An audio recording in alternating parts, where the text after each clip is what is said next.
the end, obviously, right, you will have the opportunity to gain a better understanding of what regenerative tourism means, or at least I hope so. You will have a chance to get your doubts clarified during the Q&A session, and you will obtain a 30% discount for the first session of the training program, which is next week on the 13th, okay? Now, a bit about me. So why am I talking about regenerative tourism? What do I know about regenerative tourism? Okay, so I am a former tour operator. I started first in conventional tourism and then sustainable tourism for many years. And I am from Spain, but I lived in Mexico for 8 years. And I was the general manager and then the business development manager until 2021 for the social impact tour operator Totona Viajes. So it was a very successful tour operator in Mexico. And we believed very much in sustainability. So I spearheaded all of the sustainable tourism certifications, Rainforest Alliance, Travel Life, corporate social responsibility, you name it, because we wanted to get more structure and we wanted to show the world that we were serious about sustainability. And also we took pride of being those who are actually implementing it on the field. Yes, so we were successful. We were showing the world that a business could be profitable, but also sustainable. We managed to bring thousands of travelers to see the deepest and most real side, of Mexico. But then as time went by, and we were growing really fast, and we started getting frustrated about, that perhaps sustainability was not generating the impact that the world needed, and is still happening. So it wasn't very inclusive. It was very prescriptive, very fragmented. So, for example, we struggled sometimes separating these three pillars, ecology, economy, social, and also we realized that, we couldn't include all of the communities we worked with because the standards of these certifications sometimes just demanded things that they just couldn't do. So it was getting a bit frustrating for us. And also as time went by, we were a bit afraid that we were losing ourselves in the process. It was all becoming very, there was a lot of paperwork, there was a lot of evidence that we needed to collect.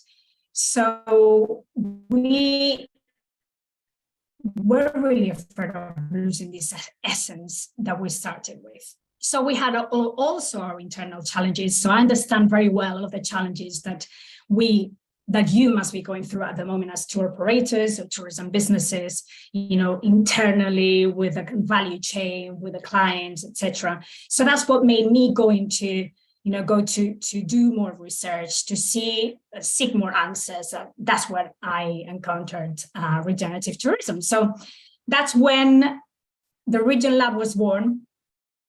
That was in 2020 during the pandemic.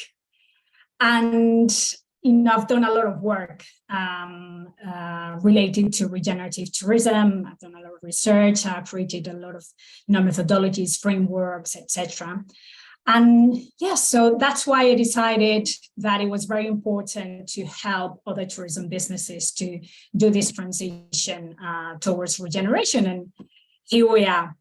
So what we're going to cover today is all of these points. So let's get to it. Let's start with definitions. Sustainable, responsible, regenerative tourism, all of these definitions that become really confusing. And in the end, we just mix them all up, but we just don't know what everything is. So what's sustainable tourism? So the current definition of the WTO is it takes full account of its current and future economic, social, and environmental impacts, addressing the needs of visitors, the industry, the environment, and the host communities. Now, the definition of sustainable development has always been this development that meets the needs of the present without compromising the ability of future generations to meet their own needs. And this is key, and we're going to see more about this later on. It has three pillars: economic, social, and environmental impact. Yes, as we all know. Then there's the other side of the coin. There's responsible tourism. So there's many versions of this. This is the definition of the Cape Town Declaration. Responsible tourism is about making better places for people to live in and better places for people to visit. Yeah, so it's any form of tourism that can be consumed in a more responsible way. Like in our case, we called it responsible tourism because we felt it was a more, responsible way of calling it, right? But there are more definitions, and there's one that says, responsible tourism and sustainable tourism are two sides of the same coin, both working toward the goal of sustainable development. But there is a subtle difference. So the main difference between the two is that sustainable tourism requires companies and organizations to take responsibility for their actions and their impact. And in contrast, responsible tourism holds individuals accountable for their choices. So the main difference here would be that responsible tourism is holding the traveler accountable. But in essence, they are both they are both the same. They both work towards the sustainable development goals. Okay, so there is a need and there is a great opportunity to go beyond sustainability, but especially there is an urgency to go beyond sustainability. So why is that? Well, first of all, is the undeniable global crisis that we all know about. I love this graphic because it shows so well, it showcases very, very well what's happening in the world. So we have the coronavirus that arrived in a context of systemic crisis in the world, the climate crisis, the ecological crisis, energy crisis, migration, etc. So it's a virus that came and disrupted several world powers. So that really speaks of our vulnerability. It speaks of the system that we already had. And most countries nowadays are still not ensuring that after the recovery from COVID-19 crisis follows a sustainable, or inclusive and resilient and nature positive path, but instead there's a focus on this imminent wave, which is recession. Yes, so, but then we have the climate change, the climate disaster, the climate crisis. We all know how important this is, how it's changing in the world. I mean, the number of climate-related disasters has tripled in the last 30 years, yeah? But then, bigger than that, we have the biodiversity collapse, because there are various causes for biodiversity loss, and climate change is one of them. But we have pollution, we have habitat destruction, overexploitation of the natural environment, etc. And a detail that I always repeat, and I won't get tired of repeating, is that most developed countries already exceeded their biocapacity more than half a century ago. So what's happening now is that they have to consume resources that are imported from outside. So we have exceeded planetary limits. So what is consumed in 1 year, it takes the Earth 18 months to regenerate. Okay, so the key thing here is that the ability of the ecosystems to sustain future generations can no longer be taken for granted. And let's remember what the definition of sustainable development said, is there must be a development that meets the needs of the present without compromising this ability. So what are we sustaining? That's one thing that we really need to think about. And not only that, we have crisis of values. So we've ended up being so afraid of scarcity that we're putting money at the center of everything instead of putting life at the center. And relationships have really deteriorated between human beings, between humans and nature. So despite the objectives of sustainable tourism, if we look at history, the focus on the three pillars, environmental, social, and economic, to generate impact at a global scale has not been entirely effective. And despite all of the talk about climate crisis, we're not thinking that the climate crisis is actually a symptom. So is it a symptom of what? It's a symptom of a system that is no longer serving us. It's a system that has many flaws, that was created at a time when there were certain needs and the humanity was changing. But nowadays, this system is just not serving us anymore. We're seeing why. So we can no longer sustain, we cannot continue with this exponential economic growth. We cannot continue to act with the same mindset. So we need to retell our story. Okay, so, but apart from this, and additionally, we're seeing that the world is actually moving towards that direction, even though, many people will say humans cannot change, but actually, yes, we are changing. So, and consumer trends are telling us this. Yes, so, and during the course, if you take the course, which I hope you do later on, we will talk more about the changes of eras that we've experienced humanity, and why we can really believe that there is evidence that we're actually living a change of era at the moment. So going back to the trends, this specifically, if you want to look for it, is public. It's a research that was commissioned by Booking.com and was conducted independently, conducted among a sample of 33,000 respondents across 35 countries. It talks about how the tourist wants to, is moving from being a tourist to a change maker. The traveler, switching to this kind of, being more conscious about the kind of transportation, about the accommodation, about buying local, etc. Also, the study was saying that regenerative travel is rising, and people are adopting more regenerative practices, a regenerative approach in travel.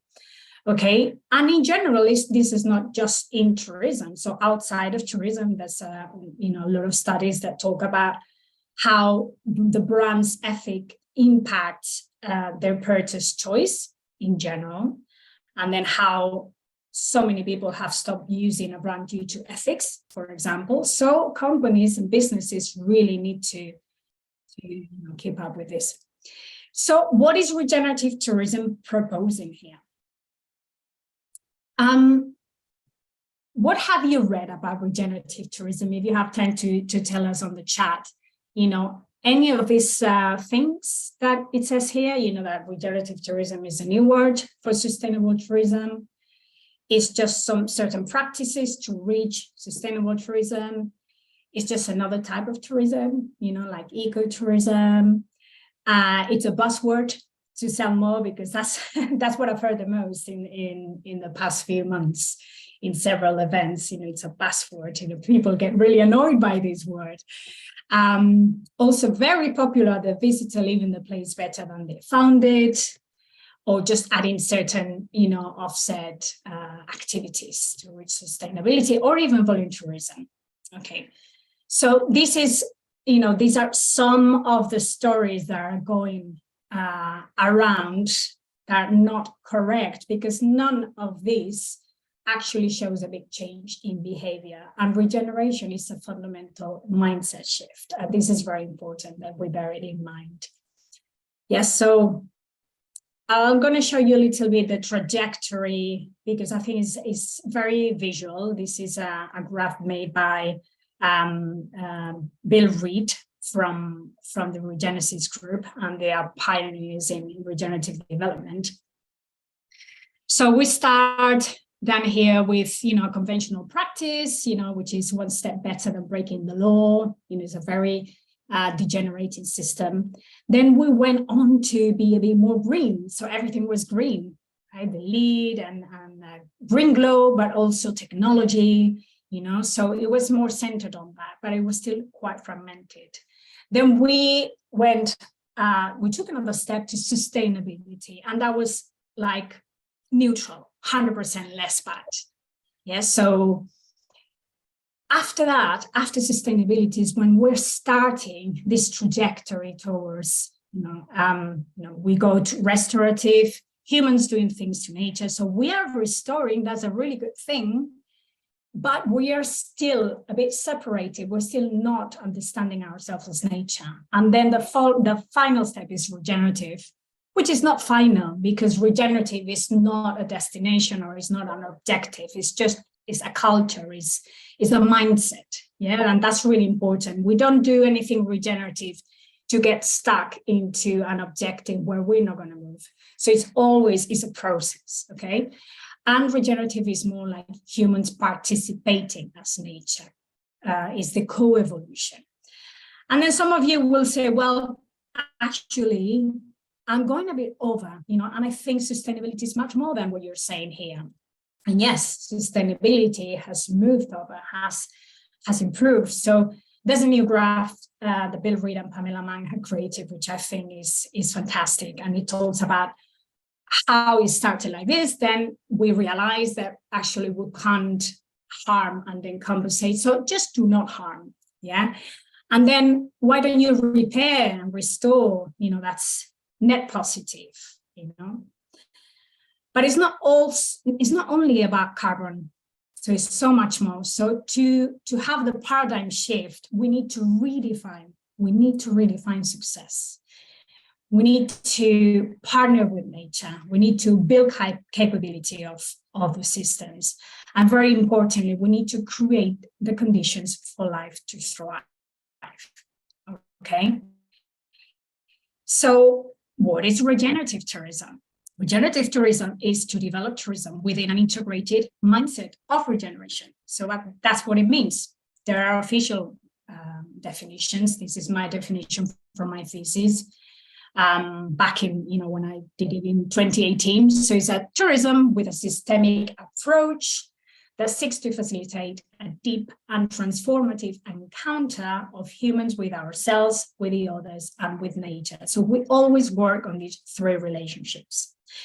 Each design should be done from the particularities of the place, including all of the stakeholders, and should contribute to building the capacity of the social and environmental systems that sustain the life of the destination. Okay, sounds big, but it's really, really important. So as you can see, it's a definition that is more complex than just like sustaining and sustainability or responsibility.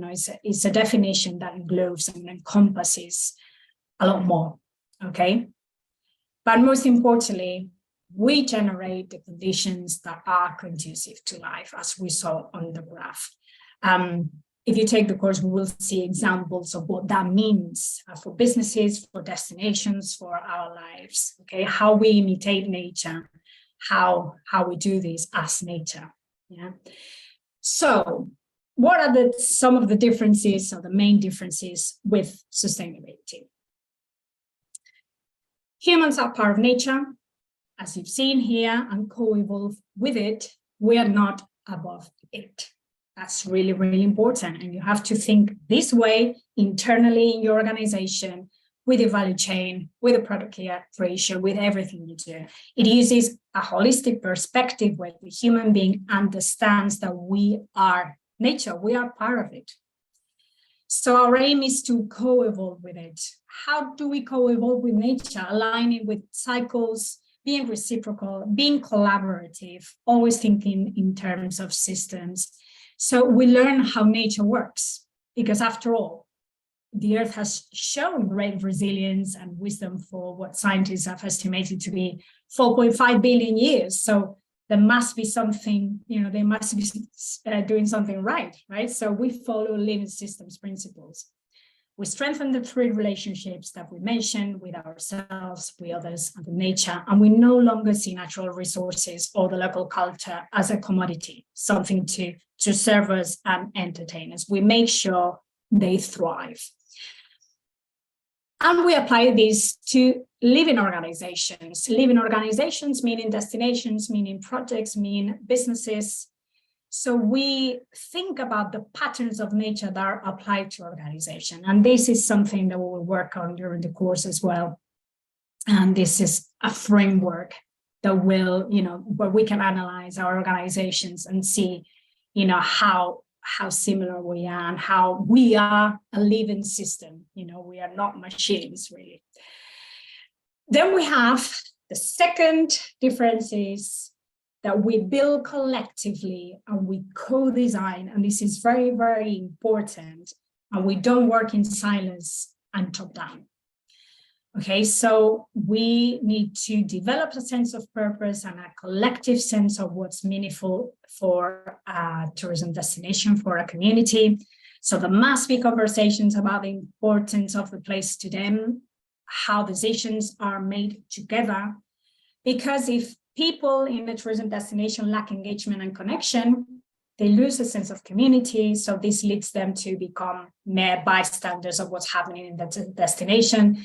So that takes us, that produces deterioration of ecosystems, inequity, but also this kind of unhealthy behavior. So we start competing, we get more opportunistic, money becomes central to everything. So we need to generate local collaborative networks to get the community involved. And that is what regeneration is about, this engagement of the local communities to strengthen the overall ecosystem. Okay. So it's about the horizontal trust. So it's not about individuals anymore, because there is a lot of uncertainty in the world, and we have to embrace this uncertainty. But we used to look upwards forward, and now we need to look sideways. Okay, so we are in this transition period now where we are doing that more and more. So instead of going top down, external knowledge, more of a colonial perspective, if you like. And I know that hurts, you think, no, I'm not like that. I don't think like that, but actually, it happens a lot that, organizations from, Western societies are still with this mentality. We are thinking that we're helping, but in fact, we still have this colonial perspective. And that's really important that we are conscious of it. So we move on to more integrated knowledge, more lived experiences, more community and agency and empowerment. The third difference is that we work on systemic thinking, not fragmented. Okay, so regenerative tourism, or regeneration in general, applies a systemic view. So it shifts from a fragmented, a more mechanistic development paradigm towards this integrative vision that sees the world as a whole. So it moves us from the idea that we're isolated, because we are within nested and interconnected systems, as we see here, for example, with the trees. Yes, so systems-based approach is essential in regeneration. So everything we build, everything we create has to be, they're not considered as individual objects, but they're designed to become part of larger systems. And that's something that we really need to bear in mind. So we're not talking about social, economic, and ecological development as separate parts. So we are moving towards a global logic where economy serves society. Okay, and I have put here an example of the SDGs. This is a very controversial subject, and I know they are very, very noble goals, but the fact is that they are focused separately. So what happens is we get the choice of choosing which goals we like better, we think that we can do better, but in fact you can do one goal and not do the other because they are interrelated, they are all interrelated. So it's still this mentality of, zero hunger when we should be thinking about food sovereignty, for example, or decent work and economic growth when we're thinking that why are we still talking about annual economic growth? Because, we're targeting growth instead of balance in a world that is actually finite. So it's quite interesting. This concept is quite fragmented as well. And there is an article that, if you're interested in the subject, is really interesting. I don't know if Camila, you can share it, by Laura Ortiz Montemayor, that talks about sustainable development goals. The fourth difference is that regeneration is diverse by nature and smaller. It's not globalized. So you're securing multiple sources of income. We're ensuring that ecosystems and communities are less dependent on tourism revenues. So tourism cannot be the only source of income. It just cannot do it. You know, we cannot compete with other sources of income in the territory. You know, we have to partner up with those. It will give people resilience, obviously, more abundance. So we need to reduce all of these economic and geopolitical risks. Yes, so get all of the stakeholders together. And we think sometimes we feel more comfortable controlling everything. This is also about losing this sense of control. You know, we are very controlling. We'll become a society that needs to control every little thing. But what we need to develop here more is relationships and trust. So think small, think grassroots, smaller businesses, better than big corporations that control every little thing of the, you know, or every little aspect of the value chain. Building a value-driven community, that is really powerful and very important, and create a great diversity of actors in different sectors.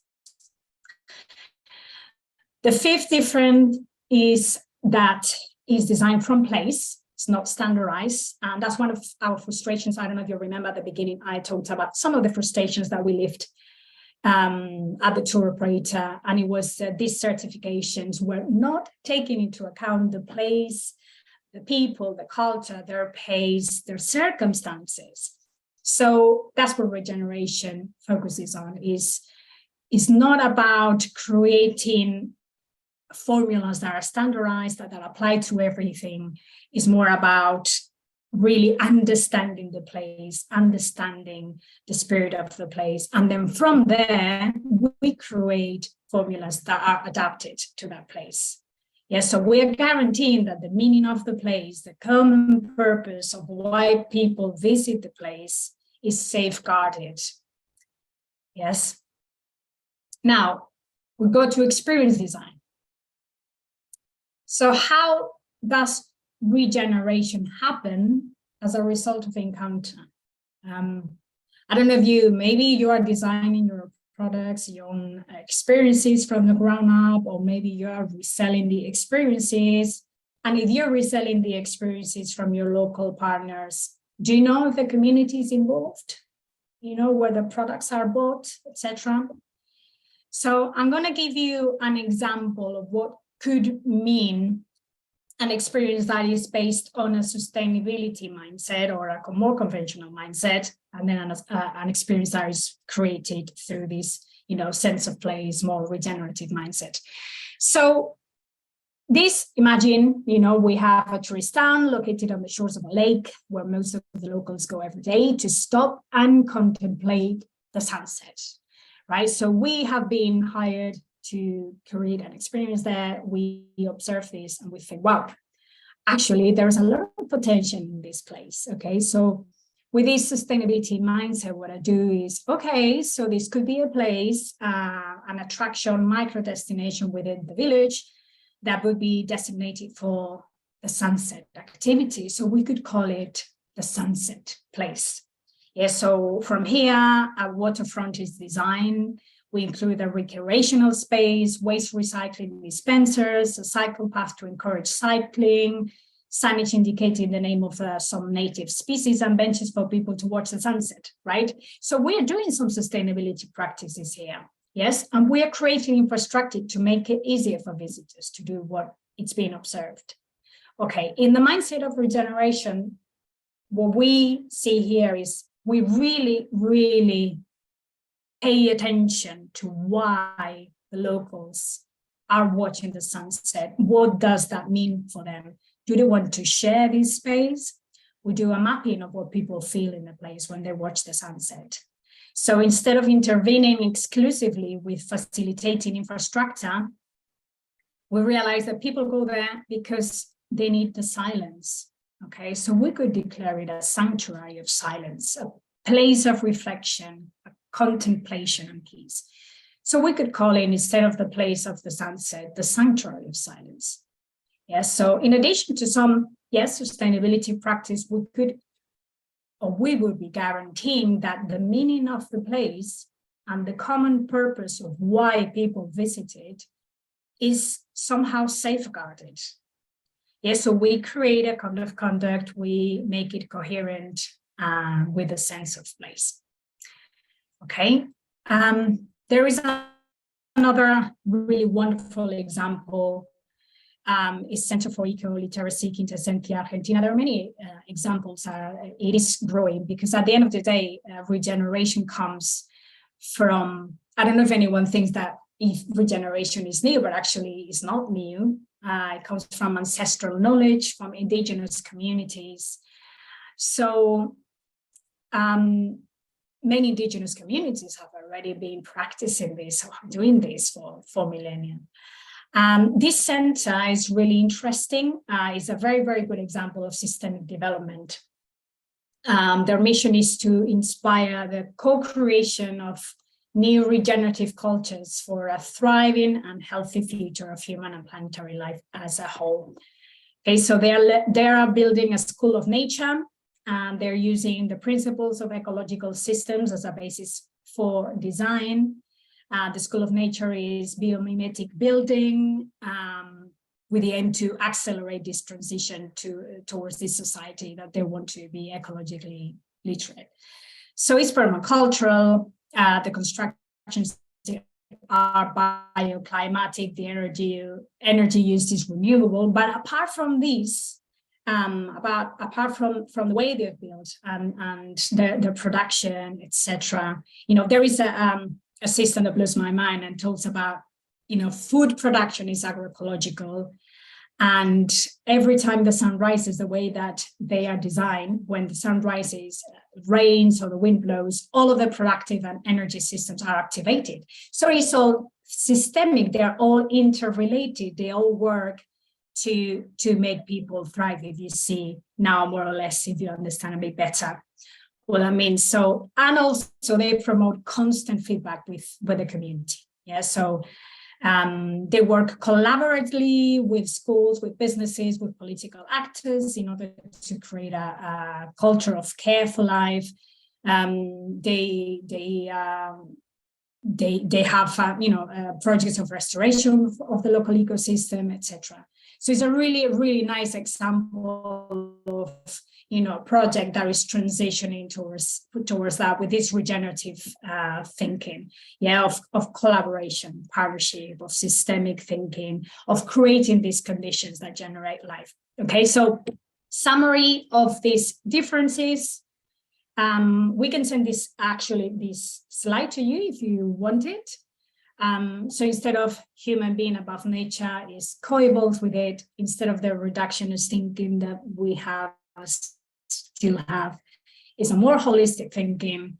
Instead of minimizing the impact, we're actually building the capability of support systems for thrivability.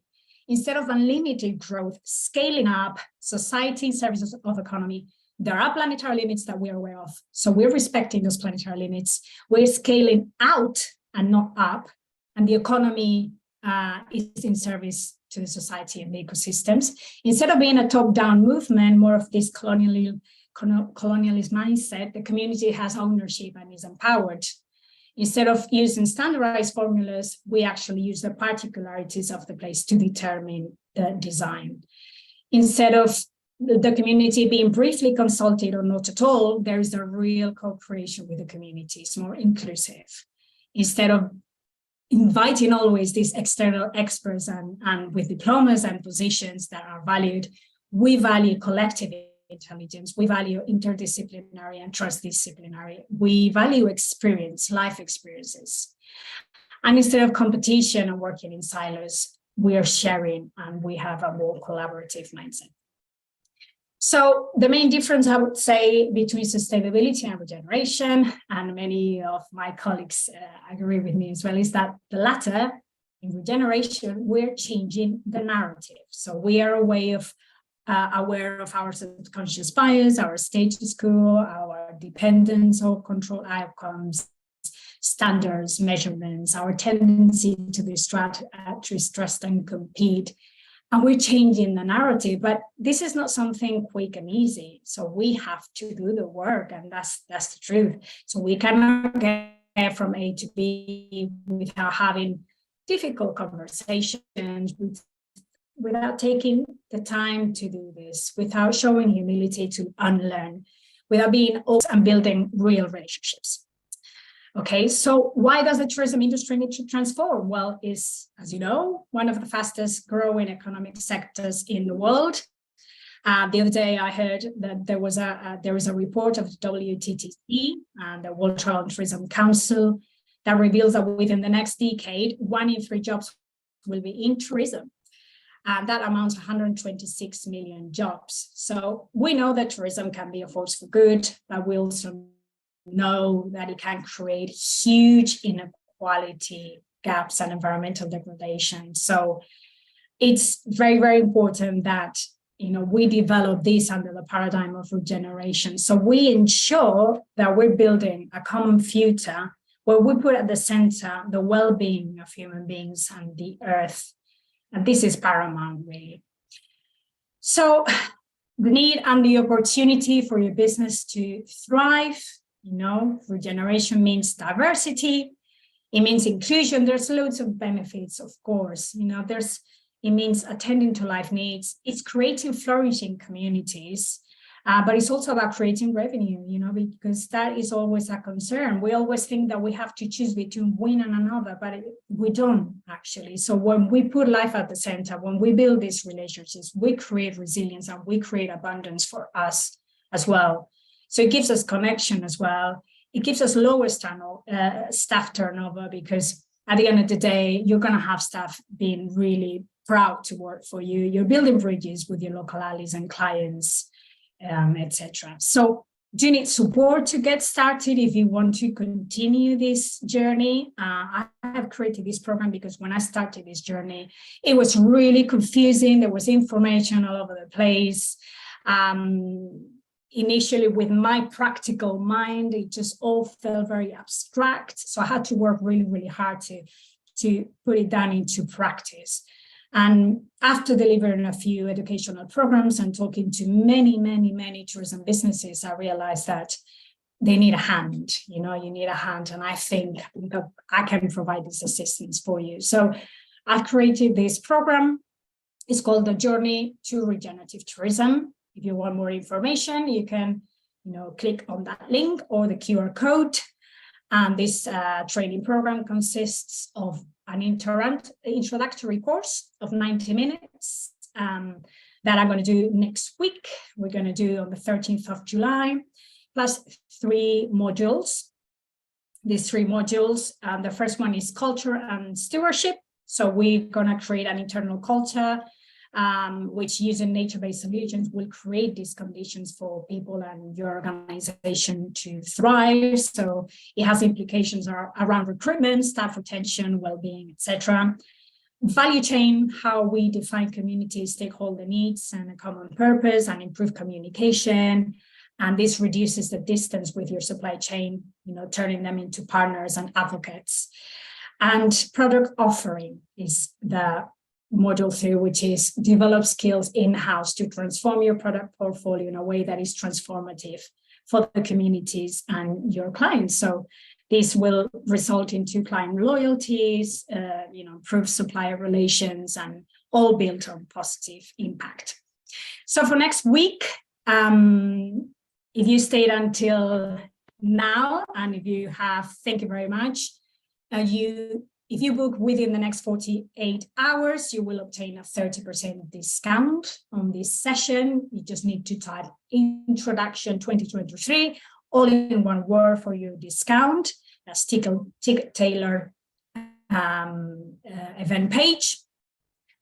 And yeah, so I am aware that, we are 45 minutes. That's what I said that the session would last. But, if you want to, I want to respect your time. So if you want to stay a few more minutes, I'm really, really happy to, answer some questions that you might have.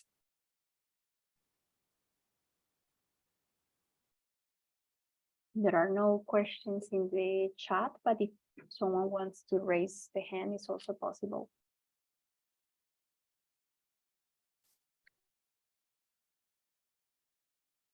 Any questions? No questions at all. Oh, Francis, hi. Stefan, oh my God, so many familiar faces. Hi. Sandra wants to talk. Let me unmute her. Unmute. Okay. Sandra, try now, please. Hello, hi. Hi. Hi, Sandra. Hello, this is Sandra from Refight to Loom. So great to connect. Yeah, I'm wondering a little bit, because it's top of mind for me, the conversation around carbon credits and offsets, and that integrating that into a travel program for tourism. Now, I mean, to me, I feel like it's just very muddy waters in terms of the carbon offset market that I've always kind of tried to steer clear of. I kind of prefer the focus on biodiversity and, you know, giving back to, you know, ensure biodiversity is thriving. I mean, how are you guys approaching that, or what are you seeing in terms of market trends? The trends at the moment, everyone is talking about carbon offset, everyone is talking about net zero, but I have read several reports, and one of them specifically said that net zero is not even real anyway. So you can be net positive or you can be negative, right? But not zero. So we are in constant search of this balance, you know, that is really impossible, because nature, you know, is a cycle, it's a constant cycle. So I agree with you saying, Sandra. More than looking to find ways to compensate, it's more about, yes, creating thrivability, create these conditions, you know, making more partnerships with other, you know, worthwhile projects in your area. Biodiversity, completely agree with you. It's very important that we focus on that, you know, and also locally, you know, we don't need to go so far. There are many worthwhile projects. So getting more and more projects, you know, working towards that. So yeah, absolutely. Mm-hmm. There is a question from Ibeta. She says, what would be the questions to ask when designing regenerative tourism products? Yes. What would be the questions to ask? It's really important that we, first of all, because we focus very much on the experience of the traveler, but we need to make sure that we are okay locally, right? So we talk about the three relationships: the relationship with ourselves, with the others, and with nature, with Earth. We need to strengthen those relationships, foster those relationships for the consumer. But have we fostered those relationships first as a community? Then another question would be, is it a real co-creation here, or have I just created something that looks a bit like this, like that, you know? But is the community truly involved in the design of these experiences? Are we truly honoring their way of life? Are we truly honoring their culture? Have we sat down with the community to talk about, you know, the story and how they visualize the future of their community? Have we had these conversations? Have we created these relationships first? So before we even think about bringing the traveler, we need to have these conversations. And then, you know, how do we slow down the pace of the traveler? So we're always so afraid, you know, when I remember when I was in Mexico, you always want to please the client. You want them to be happy, but then, you know, sometimes the things that they ask is for lack of information. I want to see all of it. But what if you add this educational part where you invite them to slow down the pace, when you invite them to spend more time to really connect and create relationships locally? So it's this kind of questions. And also, if we're creating a tourism project, if we're creating an experience, how is this serving the community? Is this supporting local systems, or is it competing with local systems? Is it helping to revitalize the systems? So these kind of questions. One of the modules is specifically in experience design, and I think I'm going to do that around, it's the third module. So if you're interested, then you're very welcome. But yeah, thanks. We have room for this last question from Sherry. I think you're muted, Camila. Sorry? Now? Yeah. Okay. Sherry, she's asking, in which jobs do you see the biggest possibility to use the values of regenerative tourism? In which jobs? Do you see the biggest possibility to use the values of regenerative tourism? In which jobs within tourism? I guess. I imagine. Just within tourism. Oh, Sherry, hi.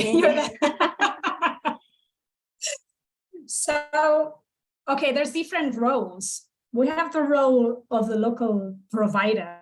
We say, the person that is on the field. This person has, is in the perfect position to apply all of these values.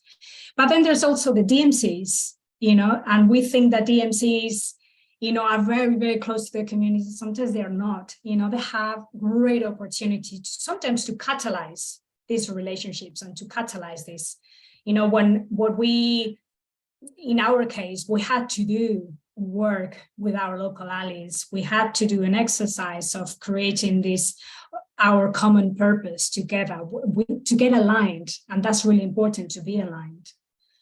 But then there's also the role of the tour operators, travel agencies, the buyers that are there. Do they have a role in this? Yes, they have a role in this. Because I think one of the important things is that when you are there locally, you have to be more proactive and not so reactive. So the other day I was in an event and there was a tour operator saying, yes, we tell the locals to do this, or to the agency to do this because it's important for us, right? And I was thinking, yes, but have you talked to what's important to them? Do you know what's happening at the destination? It's not just a question of telling you what to do. It's a question of do your homework, approach, your local partners, understand, do this exercise of aligning yourself with them, understand their pace, understand, what's happening there. And then you can talk about, expectations, but not before that. So I would say every job has a role, really. Thanks. Anyone else? There are no more questions in the chat.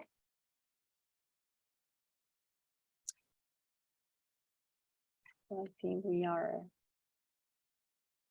done. That's it. All right then. So thank you so much. Thank you so much for staying until the end. I know we got a bit, it got a bit longer than we said. I really appreciate you having me here. And if you have any other questions about the training, anything else, please contact us and we'll be very happy to help. Okay. Big hug to everyone. Bye. Thank you so much. We will send the recording in the next few days. Bye.